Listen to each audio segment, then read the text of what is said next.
นำธรรมวัดเย็นนิมนต์พระภิกษุสงฆ์เจริญพรแม่ชีโอคีเตรียมตัวกราบพระพร้อมกันอัญชลีวันทาอภิวาทอัญชลีวันทาอภิวาทอัญชลีวันทาอภิวาทอัญชลีวันทาอัญชลีเปิดหนังสือสวดมนต์แปลเล่มใหญ่หน้าหนึ่งเนาะโยโสภะคะวาอะระหังสัมมาสัมพุทโธ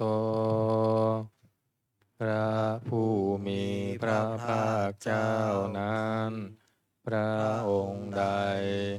เป็นพระอรหันต์ดับเพลิงกิเลสเพลิงทุกข์สิ้นเชิงตรัสรู้ชอบได้โดยพระองค์เองสวากขาโตเยนะภะคะวะตาธัมโมพระธรรมเป็นธรรมอันพระผู้มีพระภาคเจ้าพระองค์ใดตรัสไว้ดีแล้วสุปฏิปันโนยัสสะภะคะวะโตสาวกสังโฆพระสงฆ์สาวกของพระผู้มีพระภาคเจ้าพระองค์ใดปฏิบัติดีแล้วตัมมายังภคะวันตังสะธัมมังสะสังฆังอิเมหิสกาเลหิยะถาระหังอาโรปิเตหิอภิปุชยามาข้าพระเจ้าทั้งหลายขอ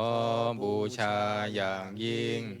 ซึ่งพระผู้มีพระภาคเจ้าพระองค์นั้นพร้อมทั้งพระธรรมและพระสงฆ์ด้วยเครื่องสักการะทั้งหลายเหล่านี้อันยกขึ้นตามสมควรแล้วสาธุโนพันเตภควาสุจิราปรินิพุตโตปีข้าแต่พระองค์ผู้เจริญพระผู้มีพระภาคเจ้าแม้ปรินิพพานนานแล้วทรงสร้างคุณอันสำเร็จประโยชน์ไว้แก่ข้าพระเจ้าทั้งหลายปัจฉิมาชนะตานุกรรมปมานาสานทรงมีพระหฤทัยอนุเคราะห์แก่พวกข้าพระเจ้าอันเป็นชนรุ่นหลังอิเมสการะทุกตะปันนาการะภูเตปฏิคันหาตุขอพระผู้มีพระภาคเจ้าจงรับเครื่องสักการะอันเป็นบรรณาการของคนยากทั้งหลายเหล่านี้อัมหากังทีคารตังหิตายะสุขายะเพื่อประโยชน์และความสุขแก่ข้าพระเจ้าทั้งหลายตลอดกาลละนานเทินอะระหังสัมมาสัมพุทโธภควาพระผู้มีพระภาคเจ้าเป็นพระอรหันต์ดับเพลิงกิเลสเพลิงทุกข์สิ้นเชิงตรัสรู้ชอบได้โดยพระองค์เองพุทธังภคะวันตังอภิวาเทมิข้าพระเจ้าอภิวาทผู้มีพระภาคเจ้าผู้รู้ผู้ตื่นผู้เบิกบานสวากขาโตภควตาธัมโมพระธรรมเป็นธรรมที่พระผู้มีพระภาคเจ้าตรัสไว้ดีแล้วธัมมังนามัสสามิ ข้าพระเจ้านมัสการพระธรรมสุปฏิปันโนภะคะวะโตสาวกสังโฆพระสงฆ์สาวกของพระผู้มีพระภาคเจ้าปฏิบัติดีแล้วสังฆังนามามิข้าพระเจ้านอบน้อมพระสงฆ์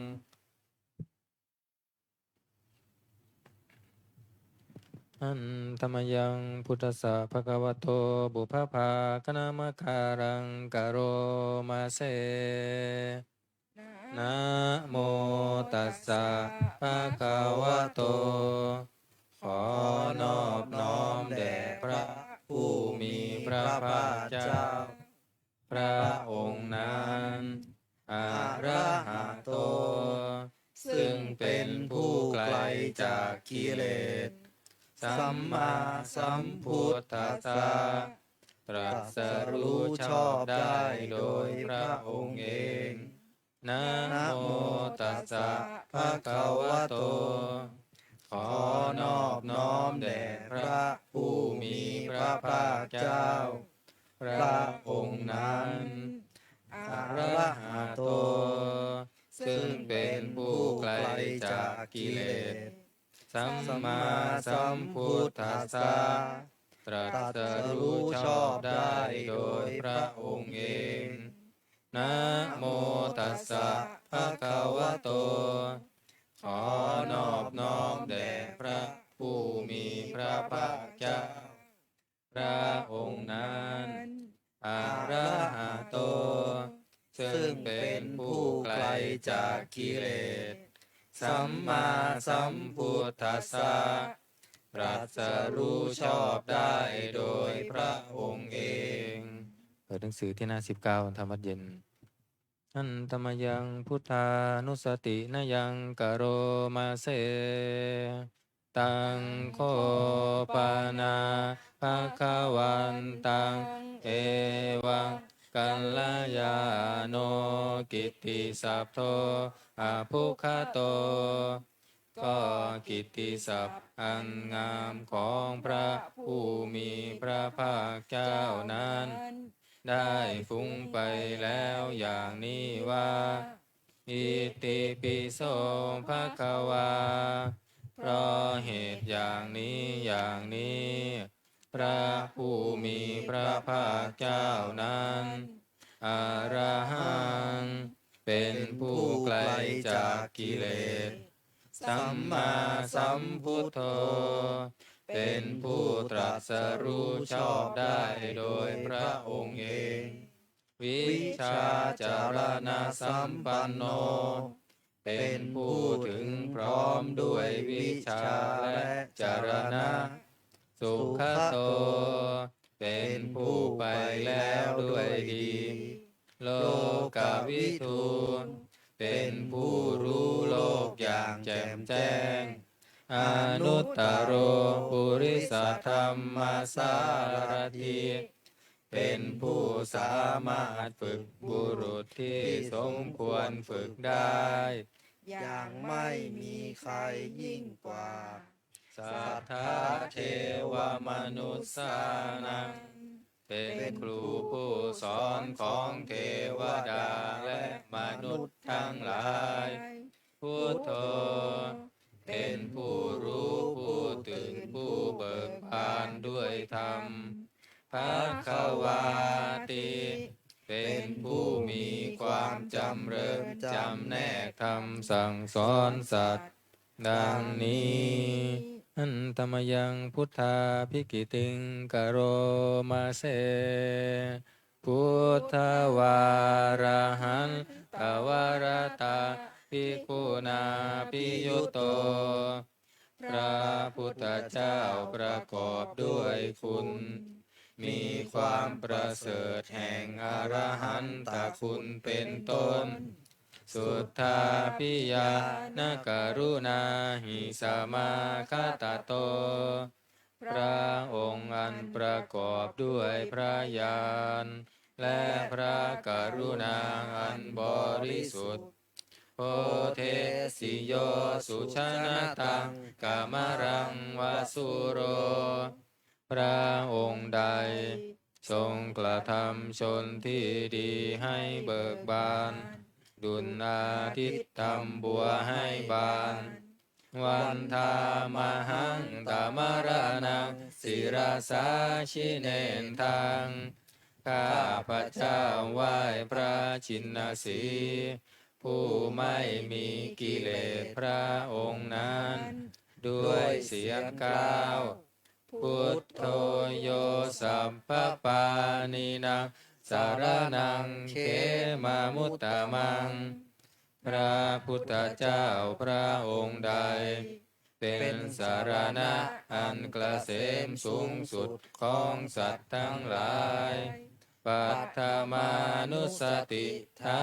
นังวันทามิตังสิเลนะหังข้าพระเจ้าไหว้พระพุทธเจ้าพระองค์นั้นอันเป็นที่ตั้งแห่งความระลึกองค์ที่หนึ่งด้วยเสียงกล่าว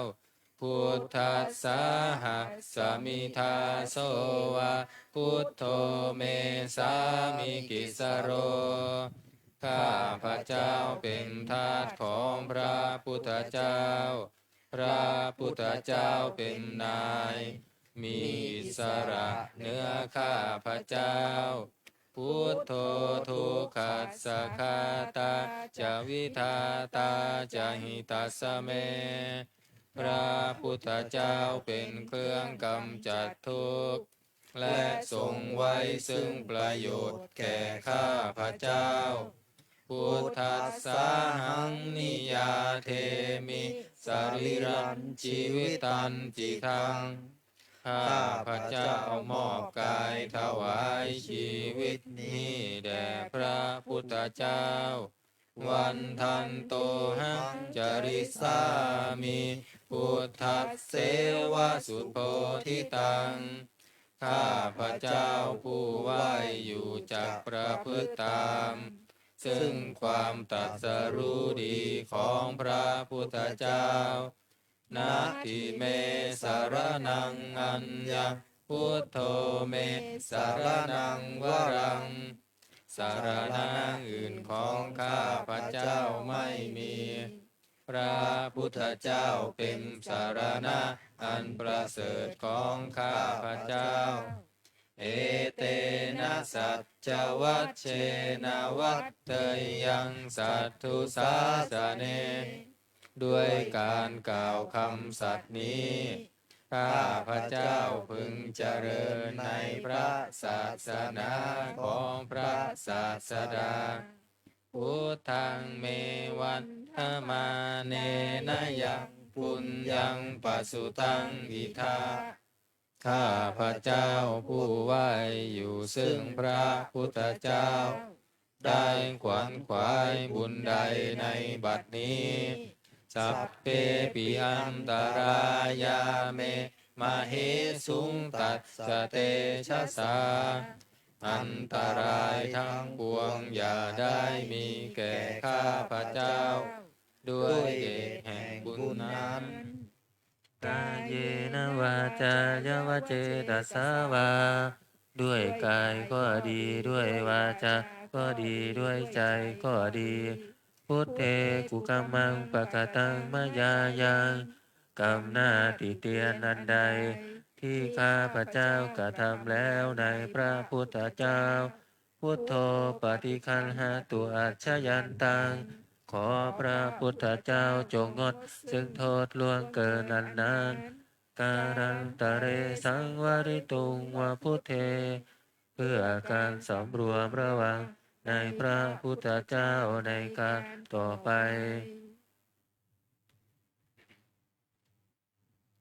อันตมยังธรรมานุสตินะยังกโรมาเส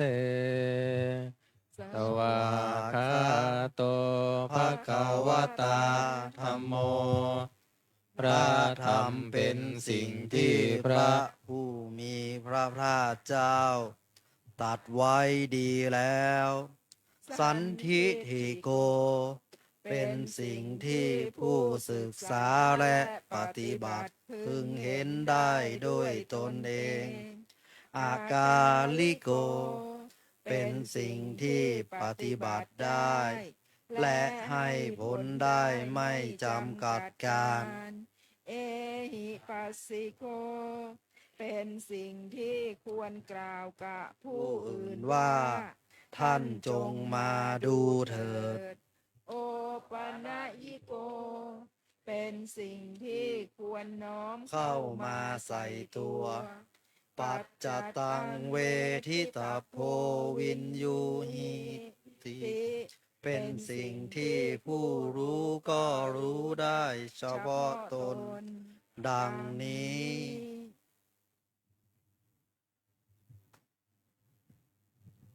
เอ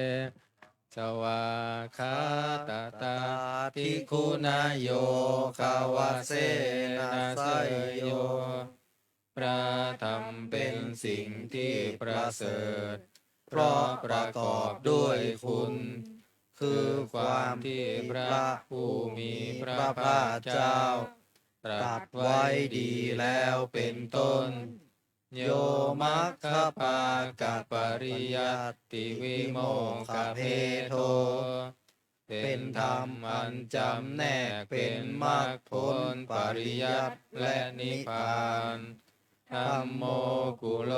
กัปปัตตนาตถาธาริธารี เป็นธรรมทรงไว้ซึ่งผู้ทรงธรรม จากการตกไปสู่โลกที่ชั่ว วันธามหังตามหารังวรธรรมเมตตัง ข้าพระเจ้าไหว้พระธรรมอันประเสริฐนั้น อันเป็นเครื่องขจัดเสียซึ่งความมืดธัมโมโยสัพพปานินังสารนังเขมามุตตมัง พระธรรมใดเป็นสารณะอันเกษมสูงสุดของสัตว์ทั้งหลาย ทุติยานุสติทานังวันทามิตังสิเลนะหัง ข้าพระเจ้าไหว้พระธรรมนั้น อันเป็นที่ตั้งแห่งความระลึกองค์ที่สองด้วยเสียงกล่าวธรรมัสสาหัสสมิทาโสวะธัมโมเมสามิกิสโร ข้าพระเจ้าเป็นทาสของพระธรรม พระธรรมเป็นนาย มีอิสระเหนือข้าพระเจ้าธัมโมทุกขัสสะคาตาจะวิทาตาจะหิตัสสะเม พระธรรมเป็นเครื่องกำจัดทุกข์และทรงไว้ซึ่งประโยชน์แก่ข้าพระเจ้าธัมมัสสาหังนิยาเทมิสรีรันชีวิตันจิตัง ข้าพระเจ้ามอบกายถวายชีวิตนี้แด่พระธรรม วันทันโตหังจาริสามิธรรมัสเสวะสุธรรมตัง ข้าพระเจ้าผู้ไหวอยู่จักประพฤติตาม ซึ่งความเป็นธรรมดีของพระธรรมนัตถิเมสารนังอัญญังธัมโมเมสารนังวรัง สารณะอื่นของข้าพระเจ้าไม่มี พระธรรมเป็นสารณะอันประเสริฐของข้าพระเจ้า เอเตนะสัจจวัชเชนะวัตเตยังสาธุสาสเน ด้วยการกล่าวคำสัตย์นี้ ข้าพระเจ้าพึงเจริญในพระศาสนาของพระศาสดาธัมมังเมวันธมาเนนะยังปุญญังปสุตังอิทา ข้าพระเจ้าผู้ไหวอยู่ซึ่งพระธรรม ได้ขวนขวายบุญใดในบัดนี้ สัพเพปิอันตรายาเมมเหสุงตัสสะเตชะสาอันตรายทั้งปวงอย่าได้มีแก่ข้าพระเจ้า ด้วยเดชแห่งบุญนั้น กาเยนวาจายวเจตสาวาด้วยกายก็ดี ด้วยวาจาก็ดี ด้วยใจก็ดีธรรมเมกุกัมมังปะกตังมายายังกรรมหน้าติเตียนอันใด ที่ข้าพระเจ้ากระทำแล้วในพระธรรมธัมโมปฏิคันหตุอัจฉยันตัง ขอพระธรรมจงงดซึ่งโทษล่วงเกินอันนั้นการันตะเรสังวริตุงวธรรมเม เพื่อการสำรวมระวังในพระธรรมในการต่อไปอันตมยังสังขานุสตินยังกโรมาเส สุปฏิปันโนภะคะวะโตสาวกสังโฆสงฆ์สาวกของพระผู้มีพระภาคเจ้า ปฏิบัติดีแล้วอุชุปฏิปันโนภะคะวะโตสาวกสังโฆสงฆ์สาวกของพระผู้มีพระภาคเจ้า ปฏิบัติตรงแล้วยายะปฏิปันโนภะคะวะโตสาวกสังโฆสงฆ์สาวกของพระผู้มีพระภาคเจ้า ปฏิบัติเพื่อรู้ธรรมเป็นเครื่องออกจากทุกข์แล้วสามีจิปฏิปันโนภะคะวะโตสาวกสังโฆสงฆ์สาวกของพระผู้มีพระภาคเจ้า ปฏิบัติสมควรแล้วยะทิทางได้แก่บุคคลเหล่านี้คือ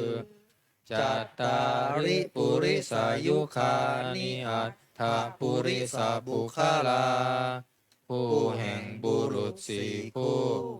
นับเรียงตัวบุรุษได้8บุรุษเอสะภะคะวะโตสาวกสังโฆนั่นแหละสงฆ์สาวกของพระผู้มีพระภาคเจ้าอาหุเนยโยเป็นสงฆ์ควรแก่สักการะที่เขานำมาบูชาปาหุเนยโยเป็นสงฆ์ควรแก่สักการะที่เขาจัดไว้ต้อนรับทักขิเนยโยเป็นผู้ควรรับทักษิณาทานอัญชริกรณิโยเป็นผู้ที่บุคคลทั่วไปควรทำอัญชลีอ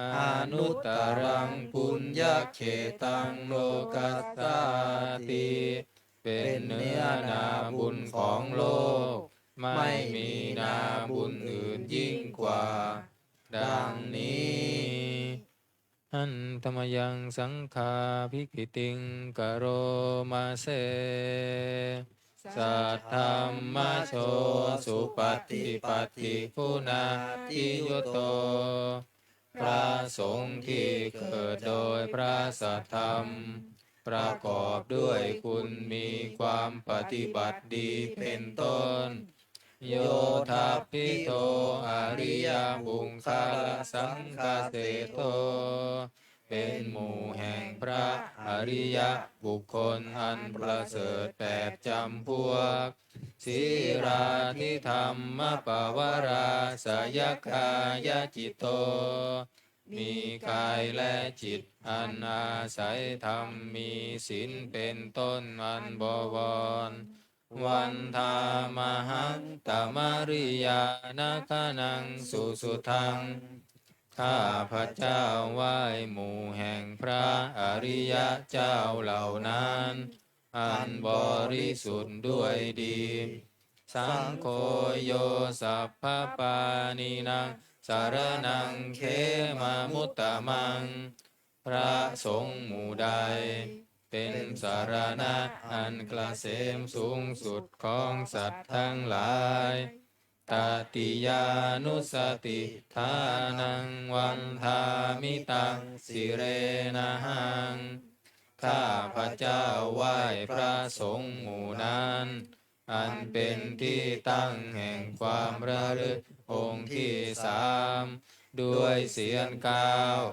สังคัสสาหัสสมิทาโสวะสังโฆเมสามิกิสโรข้าพระเจ้าเป็นทาสของพระสงฆ์พระสงฆ์เป็นนายมีอิสระเหนือข้าพระเจ้าสังโฆ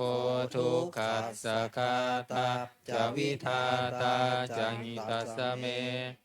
พระสงฆ์เป็นเครื่องกำจัดทุกข์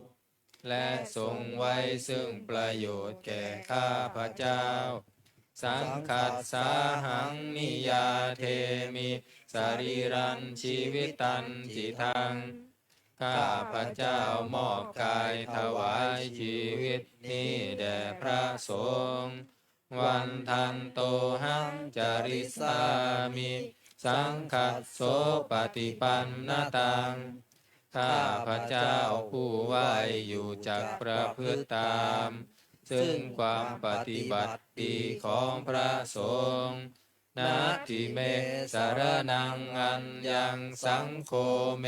สารนังวรังสารณะอื่นของข้าพระเจ้าไม่มีพระสงฆ์เป็นสารณะอันประเสริฐของข้าพระเจ้าเอเตนะสัจจวัชเชนะวัตเตยังสัตตุสาสเนโดยการกล่าว คำสัตย์นี้ข้าพระเจ้าพึงเจริญในพระศาสนาของพระศาสดาสังฆังเมวันทมาเนนะยังปุญญังปสุตังอิทาข้าพระเจ้าผู้ไหวอยู่ซึ่งพระสงฆ์ได้ขวนขวายบุญใดในบัดนี้สัพเพปิอันตรายาเมมเหสุงตัสสะเตชะสาอันตรายทั้งปวงอย่าได้มีแก่ข้าพระเจ้าด้วยเดชแห่งบุญนั้นกายเยนะวาจายวะเจตสาวาด้วยกายก็ดีด้วยวาจาก็ดีด้วยใจก็ดีสังเคกุกรรมังปะกตังมายายังกรรมหน้าติเตียนนันใดที่ข้าพระเจ้ากระทำแล้วในพระสงฆ์สังโฆปฏิคันหาตุอัจจยันตังขอพระสงฆ์จงงดซึ่งโทษล่วงเกินอันนั้นการันตะเรสังวริตุงวาสังเคเพื่อการสำรวมระวังในพระสงฆ์ในการต่อไปเปิดหนังสือที่หน้า38โอวาทปาติโมกข์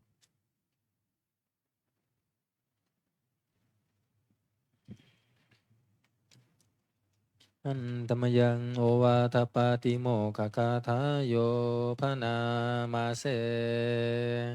สัพพะปาปัสสะอาการานัง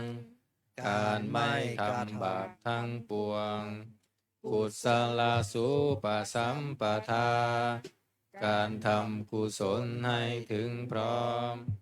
สัจจิตาปริโยทปานังการชำระจิตของตนให้ขาวรอบเอตังพุทธานาสาสนังคำสามอย่างนี้เป็นคำสั่งสอนของพระพุทธเจ้าทั้งหลาย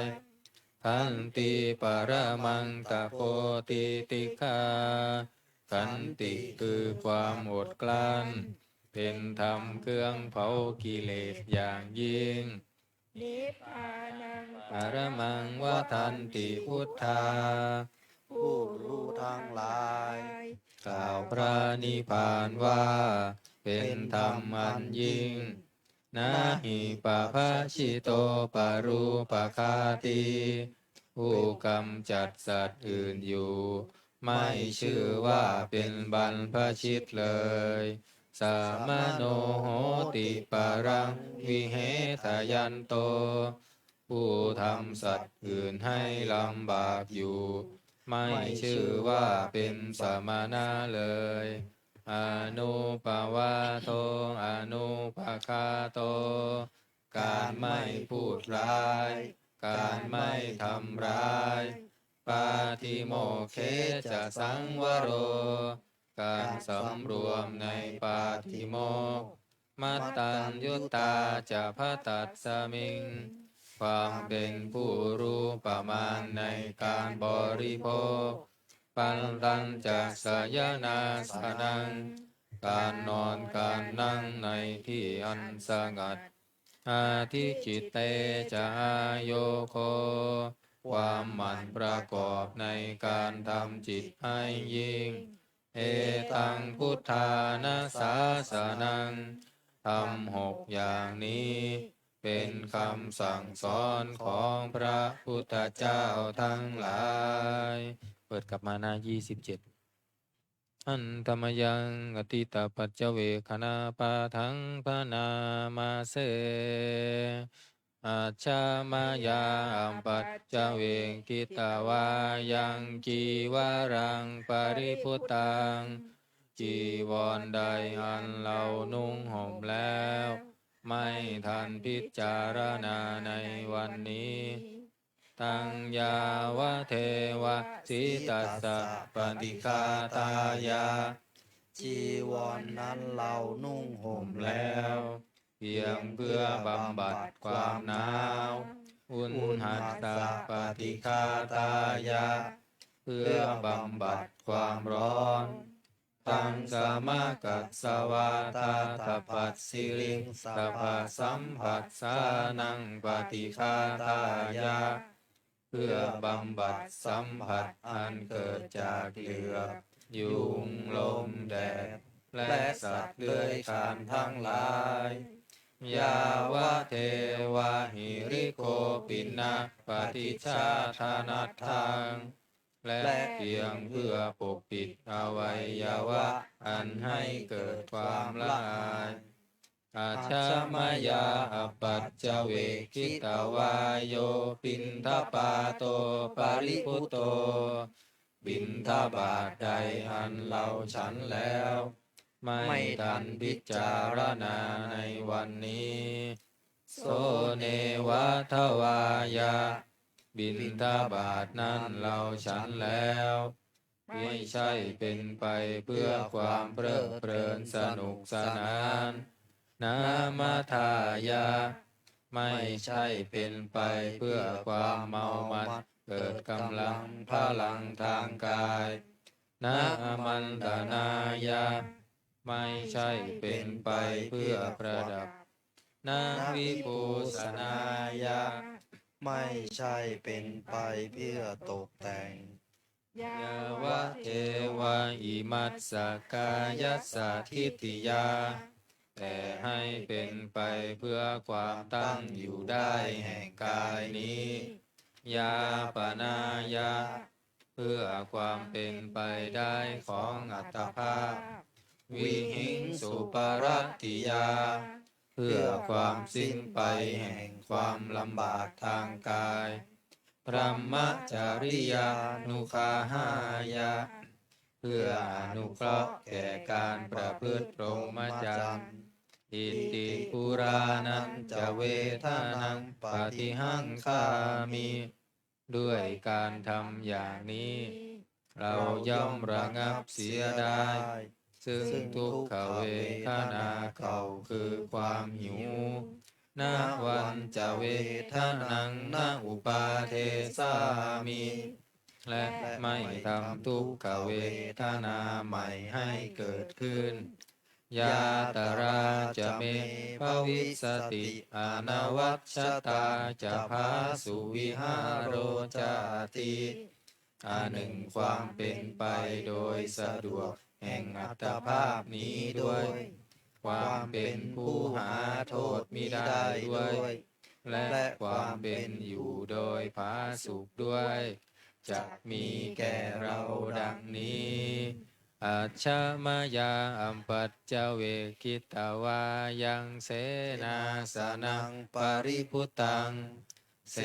นาสนะใดเราใช้สอยแล้ว ไม่ทันพิจารณาในวันนี้ ตังยาวะเทวะสีตัสสะปฏิคาตายาเสนาสนะนั้นเราใช้สอยแล้ว เพียงเพื่อบำบัดความหนาวอุณหัสสะปฏิคาตายะ เพื่อบำบัดความร้อน ดังสมะกัสสวะตาตปัสสิริงสัพพะสัมผัสสานังปฏิคาตายะ เพื่อบำบัดสัมผัสอันเกิดจากเหลือบยุงลมแดด และสัตว์เลื้อยคลานทั้งหลายยาวะเทวะอุตุปริสยะวิโนทานังปฏิสัลลานารามัตถัง เพียงเพื่อบ รรเทาอันตรายอันพึงมีจากดินฟ้าอากาศ และเพื่อความเป็นผู้ยินดีอยู่ได้ในที่หลีกเล่นสำหรับภาวนาอาจจะมายาอัมปัจจเวคิตาวาโยคิลานะปัจจยะเอสัชชะปริคาโรปริพุตโตคิลานะเพสัตบริขารใด อันเราบริโภคแล้ว ไม่ทันพิจารณาในวันนี้ โสยาวะเทวะอุปันนานังเวยาปาทิกานังเวทนานังปฏิคาตายะกิลานะเภสัชบริขารนั้นเราบริโภคแล้ว เพียงเพื่อบำบัดทุกขเวทนาอันบังเกิดขึ้นแล้ว มีอาพาธต่างๆเป็นมูลอาพยาปัชชะปรมัตตายาติเพื่อความเป็นผู้ไม่มีโรคเบียดเบียนเป็นอย่างยิ่ง ดังนี้อันตมยังอุทิศนาทิฐานาคาทายโยพนามาเสอิมินาปุญญกรรมเมนาด้วยบุญนี้อุทิศให้อุปัชฌายาคุณุตตรา อุปัชฌาย์ผู้เลิศคุณ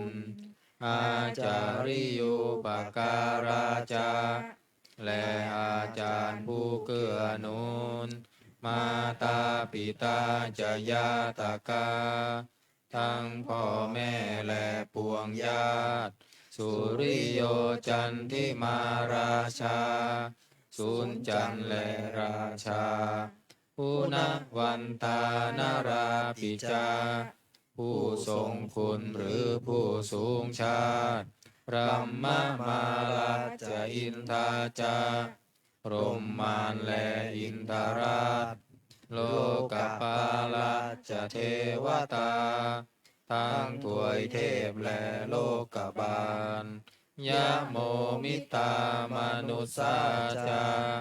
ยมราชมนุษย์มิตรมัชฌตตาเวริกาปิจา ผู้เป็นกลางผู้จองผานสัพเพสัตตาสุขีโหนตุขอให้เป็นสุขสารทุกทั่วหน้าอย่าทุกข์ทนบุญญาณิปกตานิเม บุญพ้องที่ข้าทำจงช่วยอำนวยสุภผลสุขังจักติวิทันเทนตุให้สุขสามอย่างล้นขิปังปาเปทะโวมะตังให้รู้ถึงนิพพานพรันอิมินาปุญญกรรมเมนาด้วยบุญนี้ที่เราทำอิมินาอุทิเสนัจจาและอุทิศให้ปวงสัตว์ทิปาหังสุรเพเจวาเราพันได้ซึ่งการตัดทันหุปาทานเฉทนัง ตัวตัณหาอุปาทานเยสันตาเนหินาธัมมา สิ่งชั่วในดวงใจ ยาวานิพพานโตมะมัง กว่าเราจะถึงนิพพานนาสันตุสัพพทาเยวา มาลายสิ้นจากสันดาน ยัจฉะชาโตภะเวภะเว ทุกทุกภพที่เราเกิด อุชุจิตตังสติปัญญา มีจิตตรงและสติทั้งปัญญาอันประเสริฐ สันเลโควิริยมหินา พร้อมทั้งความเพียรเลิศ เป็นเครื่องขูดกิเลสหาย มาราละพันตุโนกาสัง โอกาสอย่าพึงมีแก่หมู่มารสิ้นทั้งหลาย กาตุนจะวิริเยสุเม เป็นช่องประทุษลายทำลายล้างความเพียรจม พุทธาทิปาวโรนาโท พระพุทธผู้บวรณะธัมโมนาโทวารุตตโม พระธรรมที่พึงอุดม นาโทปัจเจกพุทโธจา พระปัจเจกพุทธสม สังโฆนาโทตโรมะมัง โทพระสงฆ์ที่พึงพยอง เตโสตมานุภาเวนะด้วยอานุภาพนั้นมาโรกาสังละพันตุมาขอหมู่มารอย่าได้ช่อง ทัสสะปุญญานุภาเวนะด้วยเดชบุญทั้ง10ป้อง มาโรกาสังละพันตุมาอย่าเปิดโอกาสแก่มารเถิดนี่วันพุธสวดพระชินบัญชร เริ่มที่หน้าหนังสือมนต์พิธีเล่มเหลืองหน้า168พระชินบัญชร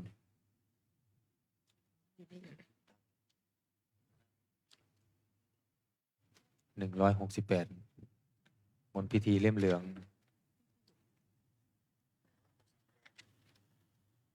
นะโมตัสสะภะคะวะโตอะระหะโตสัมมาสัมพุทธัสสะนะโม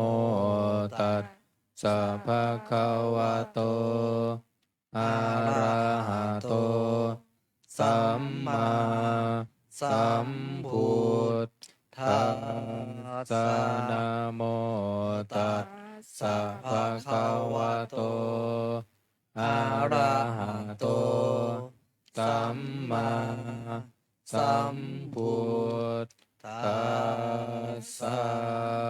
พุทธกาโมละเพปุตังธนกาโมละเพทนังอติกาเยกายะยายะเทวนังปิยตังสุตวาชยาสนากตาพุทธาเจตวามารังสวาอานังจตุสัจจาสัพพังราสังเยปิวิ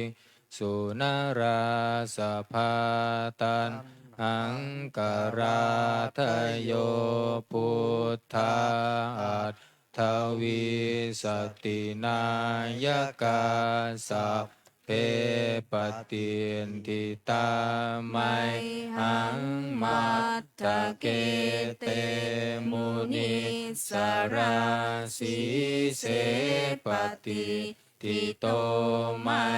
หังพุทโธธัมโมทวิโลจเนสังโฆปฏิทิโตไมหังอุเรสัพพะคุณากโรหัตถเยเมอนุรุตโธสารีปุตโตจันทา กิเนโกนทันโยปินติมภาคันสมิงโมคันลาโนจังวามะเกณทากิเนสวะเนไมหังอา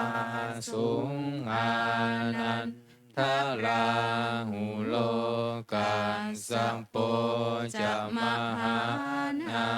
มงอุปาสุงวามาโสตะเกเกสัตโตปิติมภาคัสสมิงสุริโยวะปะพังกะโรนิสินโนสิริสัมปันโนโสภิโตมุนิปุงขโวกุมารกันสัพโพเทโรมเหสีจินตวาทโกโสมัยหังวัตเนนิจจังปฏิทาสิคุณากโรปุณโนอังคุลิมาโลจะอุปาลีนันทศิวลีเทราปัญจอิเมชาตานาลาเดติลกามะมะเสสาสิติมหาเทราวิชิตาชินนาสาวกาเอเตสิติมหาเทราชิตวันโตชิโนรัสสาชาลันตาสีลเตเคนะอังคมังเคสุสันติตารัตนังปุระโตอาสินทากิเนเมตสุนตะกังทัชชะคังปัญชโตอาสิวาเมอังคุลิมาละกังขันธโมระปริตันจะอาดานาดิยสุตตะกังอากาเสชัตนังอาสิเสสาปาการสันติตาชินานาวรสังยุตตาสันตัตตาการรังกตาวาตาปิตาทิสัญชาตาภาหิรัญชันตุมปันทวาอาเสสาวินายังยันตุอานันตชินเตชัสสาวสโตเมสกิจเจนะสัทธาสัมพุทธปัญชเรชินปัญชรมันชัมหิวิหารันตังมหิตาเลสัทธาปาเลนตุมังสัพเพเตมหาปุริสาสัมภาอิเจวะมันโตสุขุโตสุราโคชินานุภาเวนะชิตุปันทโวธัมมานุภาเวนะชิตาริสังโฆสังฆานุภาเวนะชิตันตรายโยสันธัมมานุภาวะปาริโตจารามิชินปัญชเรติเปิดหน้าเปิดกลับมาหน้า48นะคาถาหวานทรายหน้า48นะอิมัสสมิงราชเสมานาเขเตสมันตาสัตโยชนะสัตสหสานิพุทธชาระปริเกเต รักขันตุสุราคันตุอิมัสสมิงราจะเสมานาเขเตสมันตาสัตตโยชนะสัตตสหสานิธรรมชารปริเคเตรักขันตุสุราคันตุอิมัสสมิงราจะเสมานาเขเตสมันตาสัตตโยชนะสัตตสหสานิปัจเจกพุทธชาลปริเคเตรักขันตุสุราคันตุอิมัสสมิงราจะเสมานาเขเตสมันตาจัตตโยชนะสัตตสหสานิสังฆชาลปริเคเตรักขันตุสุราคันตุบุรพารัสมิงพระพุทธคุณังบุรพารัสมิงพระธรรมเมตตังบุรพารัสมิงพระสังฆานังทุกขโรคพยังวิวันชัยเยสัพพทุกข์สัพพโศกสัพพโรคสัพพภัยสัพพเคราะห์เสนียดจันไรวิวันชัยเยสัพพทานังสัมภาลาภังภวันตุเมรักขันตุสุราคันตุอาคเนรัสมิงพระพุทธคุณังอาคเนรัสมิงพระธรรมเมตตังอาคเนรัสมิงพระสังฆานังทุกขโรคพยังวิวันชัยเยสัพพทุกข์สัพพโศกสัพพโรคสัพพภัยสัพพเคราะห์เสนียดจันไรวิวันชัยเยสัพพทานังสัมภาลาภังภวันตุเมรักขันตุสุราคันตุทักษิณรัสมิงพระพุทธคุณังทักษิณรัสมิงพระธรรมเมตตังทักษิณรัสมิงพระสังฆานังทุกขโรคพยังวิวันชัยเยสัพพทุกข์สัพพโศกสัพพโรคสัพพภัยสัพพเคราะห์เสนียดจันไรวิวันชัยเยสัพพทานังสัมภาลาภังภวันตุเมรักขันตุสุราคันตุหรดีรัสมิงพระพุทธคุณังหรดีรัสมิงพระธรรมเมตตังหรดีรัสมิงพระสังฆานังทุกขโรคพยังวิวันชัยเย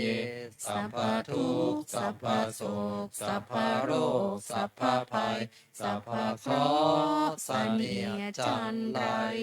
วิวันชัยเยสัพพทานังสัพพาลาภังภวันตุเมรักขันตุสุราคันตุปัจฉิมรัสมิงพระพุทธคุณังปัจฉิมรัสมิงพระธรรมเมต ตังปัจฉิมรัสมิงพระสังฆานังทุกขโรคาพยังวิวันชัยเยสัพพทุกข์สัพพโศกสัพพโรคสัพพภัยสัพพเคราะห์เสนียดจันไรวิวันชัยเยสัพพทานังสัพพลาภังภวันตุเมรักขันตุ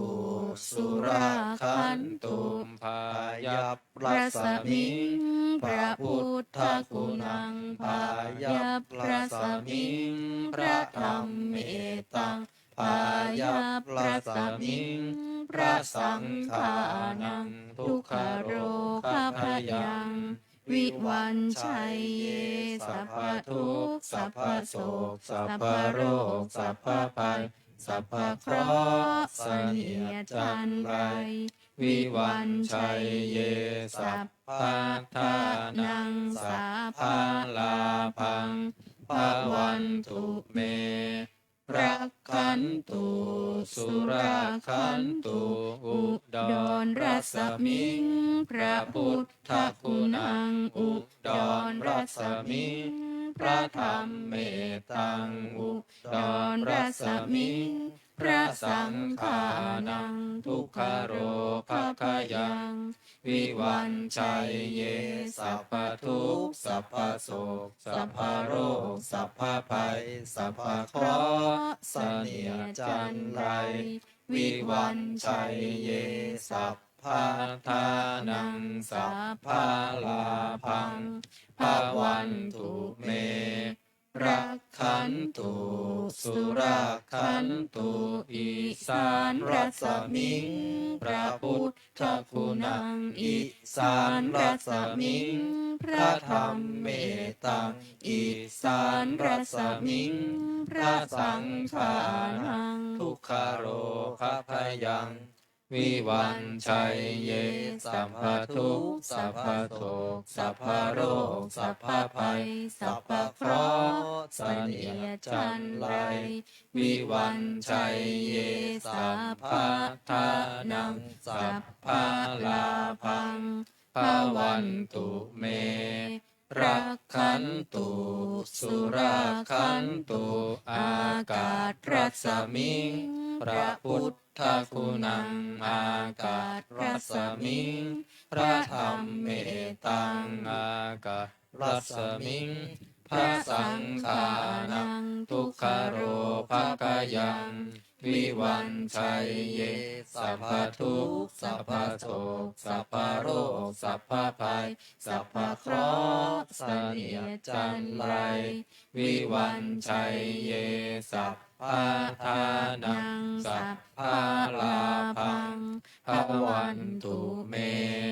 รักขันตุสุราขันตุปัทวีรัสมิงพระพุทธคุณังปัทวีรัสมิง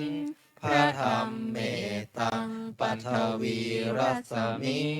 พระสังฆานังทุกขโรภคยังวิวันชัยเยสัพพทุกข์สัพพโศกสัพพโรคสัพพภัยสัพพเคราะห์เสนียดจันไรวิวันชัยเยสัพพทานังสัพพลาภังภวันตุเมรักขันตุสุราขันตุอิมัสสมิงมงคลจักรวาลทั้ง8ทิศประสิทธิจงมาเป็นกำแพงแก้วทั้ง7ชั้นมาป้องกันห้อมล้อมรอบครอบทั่วอนัตตาราชเสมานาเขเตสมันตาสัตโยชนะสัตตสหัสสานิพุทธชาลปริเกเตรักขันตุสุราขันตุอิมัสสมิงมงคลจักรวาลทั้ง8ทิศประสิทธิจงมาเป็นกำแพงแก้ว ทั้งเจ็ดชั้นมาป้องกันห้อมล้อมรอบครอบทั่วอนัตตาราชเสมานาเขเตสมันตาสัตตโยชนะสัตตสหัสสานิธรรมชาลปริเขเตรักขันตุสุรักขันตุอิมัสสมิงมงคลจักรวาลทั้งแปดทิศประสิทธิจงมาเป็นกำแพงแก้วทั้งเจ็ดชั้นมาป้องกันห้อมล้อมรอบครอบทั่วอนัตตาราชเสมานาเขเตสมันตาสัตโยชนะสัตตสหัสสานิปัจเจกพุทธาชาลปริเขเตรักขันตุสุรักขันตุอิมัสสมิงมงคลจักรวาลทั้งแปดทิศประสิทธิจงมาเป็นกำแพงแก้วทั้งเจ็ดชั้นมาป้องกันห้อมล้อมรอบครอบทั่วอนัตตาราชเสมานาเขเตสมันตาสัตตโยชนะสัตตสหัสสานิสังฆชาลปริเขเตรักขันตุสุรักขันตุเปิดไว้ที่หน้า84มงคลจักรวาลใหญ่หน้า84สิริทิติมาติเตโชชัยยสิทธิมหิทธิมหาคุณาปริมิตปุญญาธิการัสสะ สัพ ร พั นั นตรายา นิ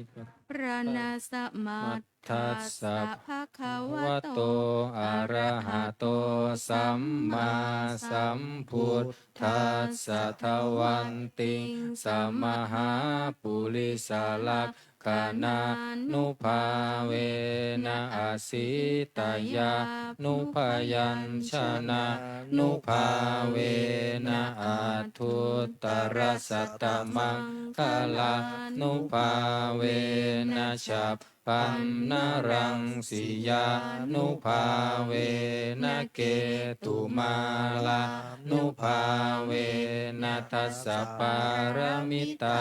นุภาเวนะทัสสะอุปปารมิตานุภาเวนะทัสสะปรมัตถปารมิตานุภาเวนะศีลสมาธิปัญญานุภาเวนะพุทธานุภาเวนะธรรมานุภาเวนะสังฆานุภาเวนะเตชานุภาเวนะอินทานุภาเวนะพลานุภาเวนะเยยยะธรรมานุภาเวนะจตุราสีติสหัสสะธัมมัคขันธานุภาเวนะนวโลกุตตรธรรมานุภาเวนะอัตถังกิกามัคคานุภาเวนะอันทัสสมาปัตติยานุภาเวนะชลพิญญานุภาเวนะจตุสัจจยานานุภาเวนะทัสสะพลญานานุภาเวนะสัมพัญยุตตญานานุภาเวนะเมตตากรุณามุทิตาอุเบกขานุภาเวนะสัมภปริตานุภาเวนะรัตนัตตยสารนานุภาเวนะตุยหังสัพพะโรคโสกุป ทวทุกขโท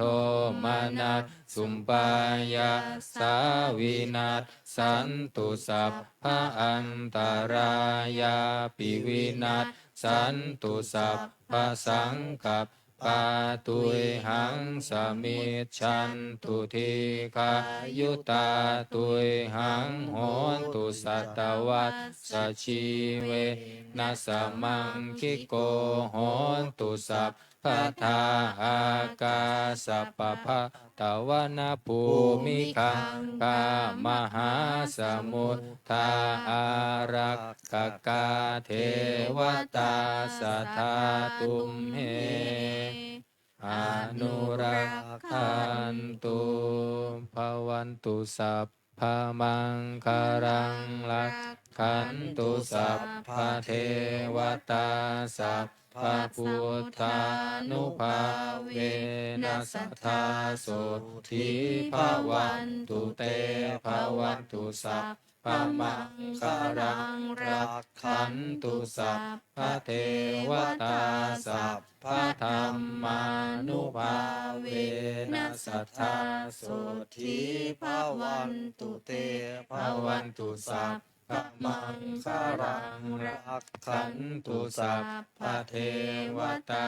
สัพพะสังฆานุอาเวนัสสทธาโสทิภาวันตุเตนักขัตตยักขปูตานังปาปะคะหานิวารณาปริตัสสานุภาเวนะหันตวะเตสังอุปัฏฐเวนะขัตตยักขปูตานังปาปะคะหานิวารณาปริตัสสานุภาเวนะหันตวะเตสังอุปัฏฐเวนะขันตยักขปูตานังปา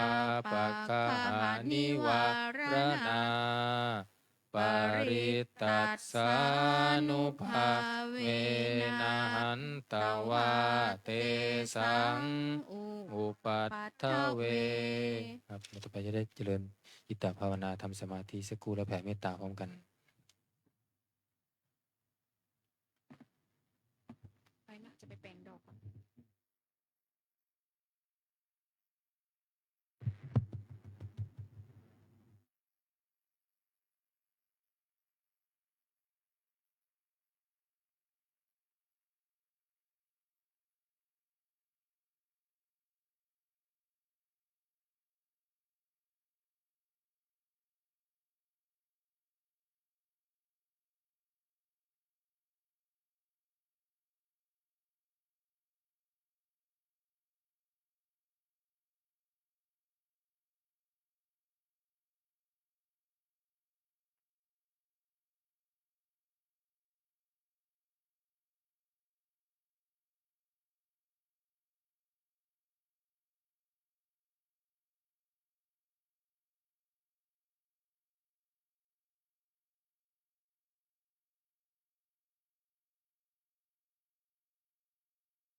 ครับสมควรแก่เวลานะมนต์พระภิกษุสงฆ์เตรียมนิมนต์พระภิกษุสงฆ์เจริญพรแม่ชีเตรียมตัวกรวดน้ำอุทิศบุญกุศลแผ่เมตตาพร้อมกัน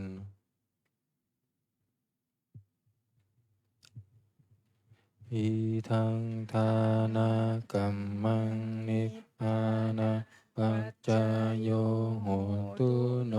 นิจจังอิทังศีลกัมมังนิพพานาปัจจายโยโหตุโนนิจจังอิทังภาวนากัมมังนิพพานาปัจจายโยโหตุโนนิจจัง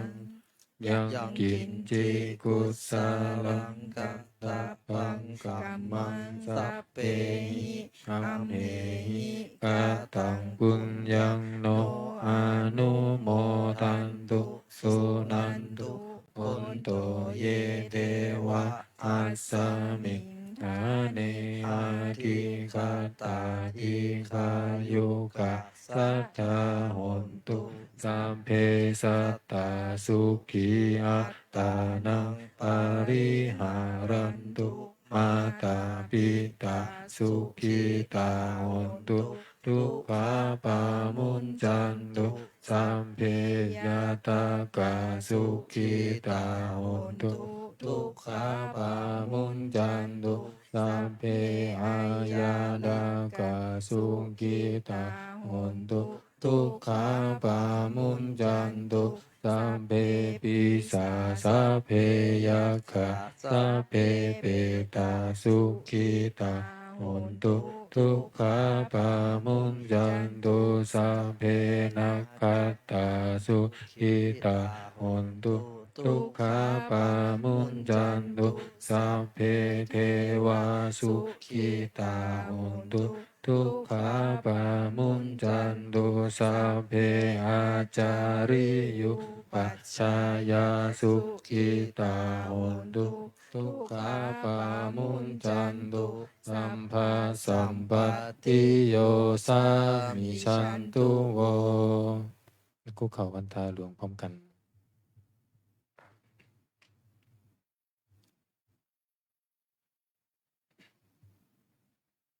วันทามิพุทธังสัพพะเมวะโตสังฆามัสสะเมปันเตวันทามิธัมมังสัพพะเมวะโตสังฆามัสสะเมปันเตวันทามิสังฆังสัพพะเมวะโตสังฆามัสสะเมปันเต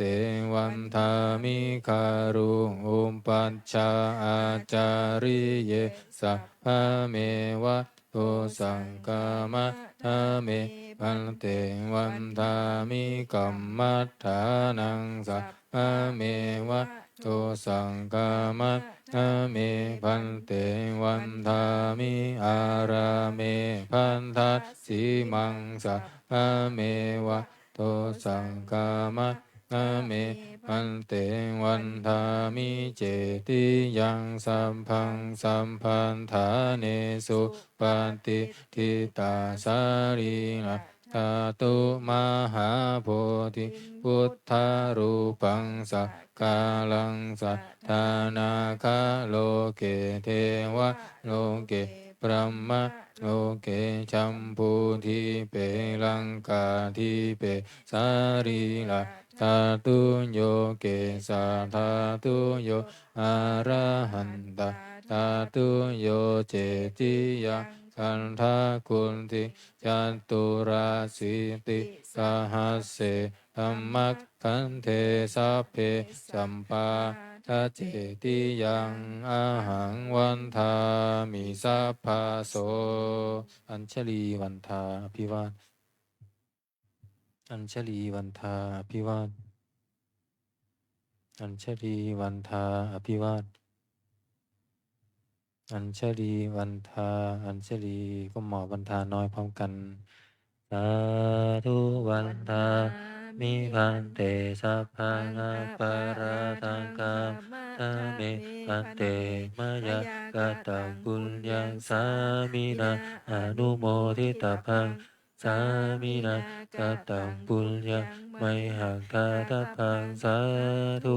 สาธุอนุโมทามิอัญชลีวันทาอภิวาทอัญชลีวันทาอภิวาทอัญชลีวันทาอภิวาทอัญชลีวันทาอัญชลีกราบลาพระรัตนตรัยพร้อมกันอะระหังสัมมาสัมพุทโธภะคะวาพุทธังภะคะวันตังอภิวาเทมิสวากขาโต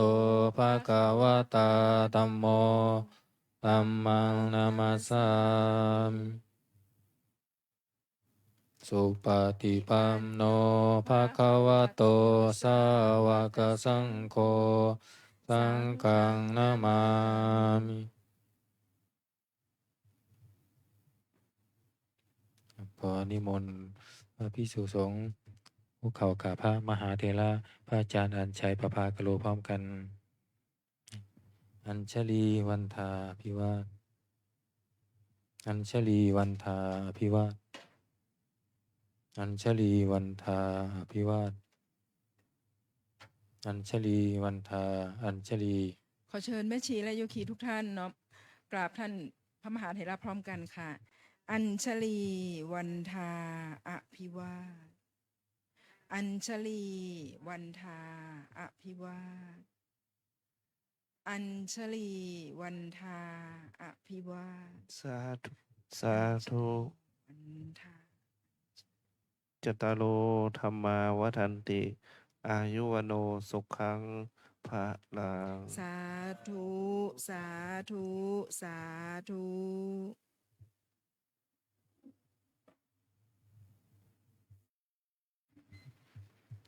ค่ะ ประชาสัมพันธ์ถึงโยคีหญิงนะคะ